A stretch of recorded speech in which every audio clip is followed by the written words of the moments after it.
Role plays also involve a description of a job-relevant problem or situation. Trainees are asked to take on a role, such as manager, employee, or customer, and act out different scenarios and explore what might be involved in the role. If the training group is large, they can be split into smaller groups of 2 to 4 people.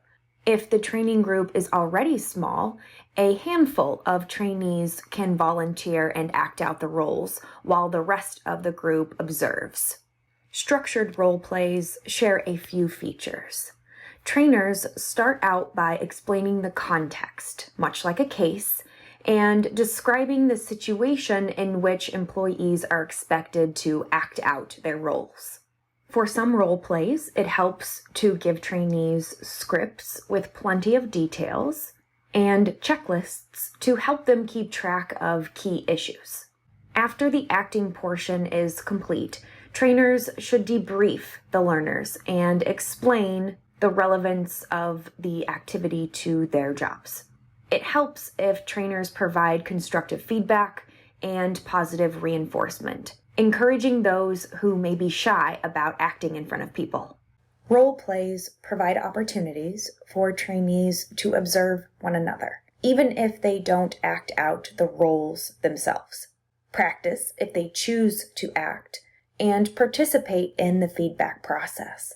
They are complementary to lectures in that they are useful for teaching the skills that lectures are least effective in teaching, and vice versa. Rarely do we use lectures to teach interpersonal skills, but guess what? Role plays are uniquely designed to develop these specific skills. Some trainees may be apprehensive about acting out unfamiliar roles in front of unfamiliar people. This is why small groups can be helpful when training audiences are large. And don't judge or evaluate trainees' acting. Focus on the conceptual value of their behaviors, not how well they act. It can also be difficult to mimic the training environment in a role play situation. Usually we don't use props or a stage, although this would certainly enhance the fidelity of the situation. For this reason, role-playing scenarios may have limited relevance to the trainee's actual job.